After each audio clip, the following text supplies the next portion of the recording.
Welcome to Khanversations. I'm Muqtedar, your host, and today I'm going to talk to you about the geopolitical implications of Maldives signing a military alliance with China. Is Maldives going to create a situation like the Cuban Missile Crisis for India? Is Maldives going to become India's Cuba? And I will answer these questions in this Khanversations. But before that, please subscribe to Khanversations, like this video, press the bell icon, and after you finish watching, don't forget to share it with your socio-political network.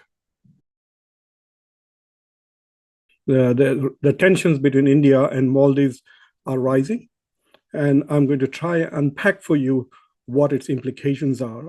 I've been following the Indian media on this, and I'm very surprised that rather than having a serious discussion of the security and diplomatic implications of what is going on, people seem to be more interested in mocking Maldives and making fun of the Maldives president. And the public seems to be taking a role in this whole diplomatic process by calling for boycott and basically insulting the Maldivian people.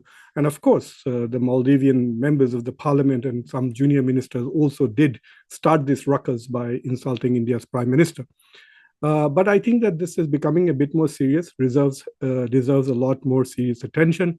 As you can see, even discussions about it now are taking place in the global media, as everybody in the world are beginning to suddenly awaken to the diplomatic and international security crisis that is happening in one of the most critical zones of the Indo-Pacific region on the west coast of India's Arabian Sea and Pacific Ocean area.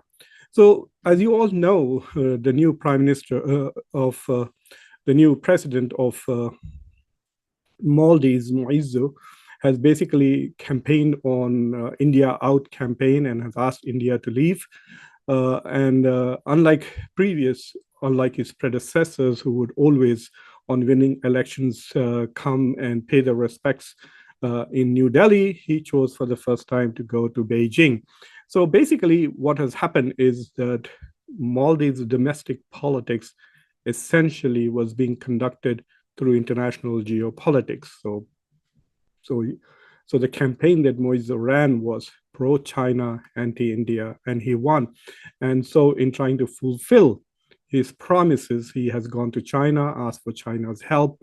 And one of the big key issues for Maldives is that it is essentially a tourist spot. It is just like a resort that pretends to be a country. So the population of Maldives is about 500,000.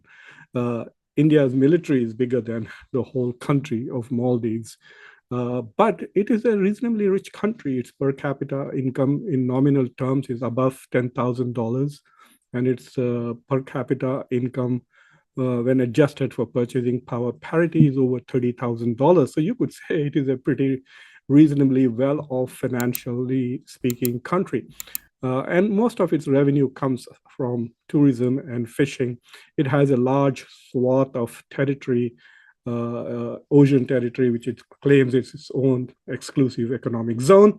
And so it is a very attractive venue to have as a military base.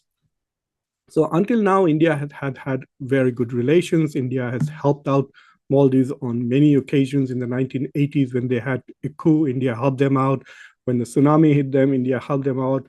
They ran short of drinking water. India essentially flew and sent them by air and by boat over 12,000 or 1,200 tons of water, drinking water. So basically, India has helped them out in their moments of crisis, but now suddenly we have this situation where Maldives is now moving away. Clearly, this is part of China's geopolitical strategy in South Asia. What China has been doing essentially is building what they call as the string of pearls strategy. It's building seaports in Bangladesh, in Sri Lanka, now in Maldives, and in Pakistan, Karachi, Gwadar.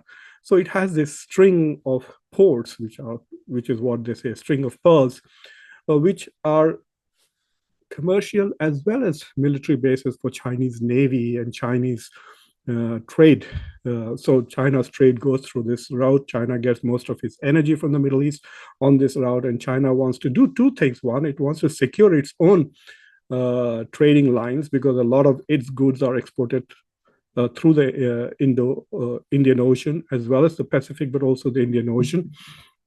And I was reading some Western and Chinese sources on why did China adopt this strategy. This is an old strategy. It's been going on for more than 15, 20 years. Apparently in 1971 and 1999, India basically threatened to choke China's trading routes, and China took that seriously and has been responding. China thinks that India has a strategic advantage. India can cut off China's oil supply, and India can cut off China's trading with Africa, with West Asia, because by its, shall we say, naval domination of the trading routes. And so China, in order to secure its trading routes, but also to intimidate India, is creating these string of pearls harbor. So it has Hambantota in Sri Lanka, now Male in Maldives. It has Karachi, has access to Karachi, and also has access to Gwadar in Pakistan. And it's also working with different ports in both Bangladesh and Thailand. So this is the Chinese strategy, and India clearly is facing a serious challenge from China in its neighborhood. So China is a strategic partner of Pakistan. We all know about that and how serious that partnership is. Now China has become a strategic partner with Bangladesh, has a strategic relationship with Sri Lanka, has a strategic relationship with Maldives, is also working with Bhutan and Nepal and Myanmar. So if you look at India's foreign international relations budget, go to India's External Affairs Ministry's budget, you find that the largest amount of aid that India is giving is to these countries. Afghanistan is the only other country which is outside this Indo-China contest for a regional, shall we say, hegemony. So China, biggest recipient of India's aid is Bhutan, and after that, Bangladesh. And so India is trying its very hard to compete with the higher budget that is available for China's diplomacy. And so is giving a lot of foreign aid to Bangladesh, is giving a lot of foreign aid to Bhutan so that they don't become fully aligned with China. India also extended a huge amount of credit line to Sri Lanka in 2022 when it was suffering from a huge debt crisis. It had to go to IMF. It basically, Sri Lanka is bankrupt. So India is responding to this response of China to early Indian threats. India has never repeated that in this century about blocking China's trade. In fact, the whole discussion of Indo-Pacific is to keep the Indian and Pacific Oceans open to trade, to keep all the trade lines open, and so China is as much a beneficiary of this as any other country. However, I was surprised that China was reacting to this, whether it was reacting to India's threat from the previous century or not. But this is currently China's strategy, is to encircle India, in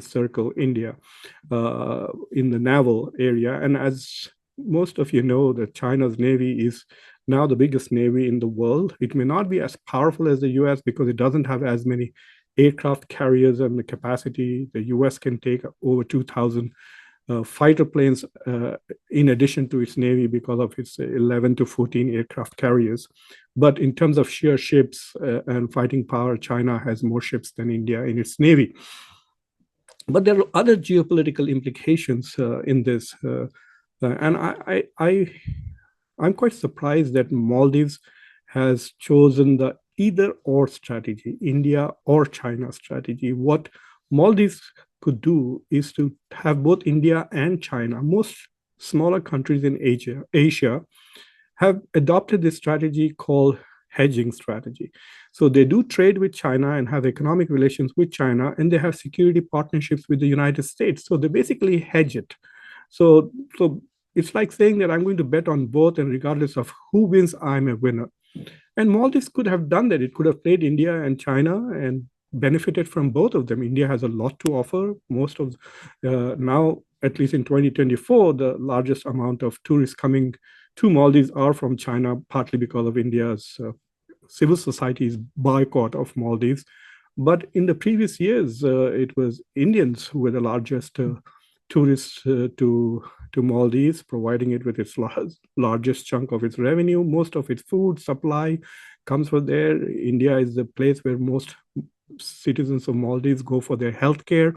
In fact, in the top 3 foreigners who come to India for healthcare, Maldives is one of them, and it's such a tiny country. So you can imagine it's quite possible that every other person from Maldives has been to India for healthcare. So Maldives is quite dependent on India in that sense. So why cut off this relationship? I don't understand. It does not make sense. And now what it has also done is that it has now become a battleground for these two giants, India and China. So now that Maldives has signed a defense alliance or defense treaty military agreement with China, whose contents are secret and unknown, but apparently doesn't cost Maldives anything. It is free. So China is providing $127 million of developmental aid.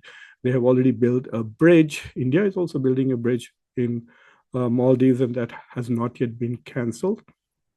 But China is going to help build more 30,000 more units of housing. China has already contributed to a lot of housing in China. So yes, Maldives is definitely benefiting from China and this newfound, shall we say, benefits as a result of India out strategy. But it is also complicating it, because what is happening is now India is responding by building a military base in Lakshadweep, which means that it is going to militarize the region more. And in response to this, either Maldives will have to do something on its own, what can Maldives do with 500,000 people and a very small overall budget? It may have high per capita income, but its budget is less than some of the cities of India, its total budget. So its defense budget cannot be even as big as, say, the city of Mumbai's police department. So Maldives will have to increasingly become indebted to China, and it's quite possible that in the next 2 or 3 years, unless relationship with Maldives improves, or this particular president is ousted and a new government more friendly to India comes up in Maldives, it is quite possible that you will see China's military and naval presence in Maldives trying to balance India's new military base in Lakshadweep. So this is some of the developments that are happening. I think that India needs to really seriously think about it. There's a lot of jingoistic talking. When you say something bombastic, it is not a victory. It's just words. They don't change realities on the ground. They don't change the balance of power on the ground. So just bombastic terms coming from Indian media or even from officials in the Indian government are not going to have any impact. And if India's tourists stay away from Maldives, well, it might hurt Maldives' economy, but it appears that China is trying to balance that, because China's tourists in 2024 has increased. They are the largest number of tourists coming to Maldives. And that was the case in the past too. But it is not in the interest of India to see a militarized Arabian Sea. Now, India on its west coast, on its western side, has two Muslim countries which are not friendly and which are closely aligned with China. Let me repeat that. Now, India has two Muslim countries on its western frontier, the sea and land, Pakistan and Maldives, who are not friendly with it anymore and are aligned with China. And if India needs to really manage its diplomacy with Maldives and reduce those tensions, otherwise, I think Maldives will become just a military base for China in the region. It could lead to what you could say is India's Cuban Missile Crisis. Will China install military law? I mean, this is far off in the future, but the possibility is there that China could soon be installing missile launchers in Hambantota or in Sri Lanka or there. So this is a challenge. India has uh, India is, in a way, getting slowly surrounded by China with its increased investments in Bangladesh, in Bhutan, in Nepal, in Sri Lanka, and I'm surprised that Maldives did not learn from what Sri Lanka did. So Sri Lanka's economy was basically in trouble in 2022. It went bankrupt. It didn't even have food for its people. And you saw the videos coming out of Sri Lanka where people were going out, tearing apart the presidential palace, etc. There are two reasons. One is bad governance and really bad management of the economy, as well as corruption in the Sri Lankan government. But lots of people also attribute it to debt diplomacy by China and in the way China was building infrastructure in Sri Lanka, which were not generating the kind of profits Sri Lankans had expected it would. And it put Sri Lanka in greater and greater debt to China. Even though China has only 10% of Sri Lanka's debt, Sri Lanka was borrowing from the Asian Development Bank, from Japan and other places also. Sri Lanka's economy was in trouble. So what did Sri Lanka do? It basically benefited from both China and India. China restructured a $4.2 billion aid, and India extended a credit line this year of $1 billion, but overall provided $4 billion in aid to Sri Lanka. And the goal was to basically ensure that Sri Lanka does not become fully embedded in the Chinese camp.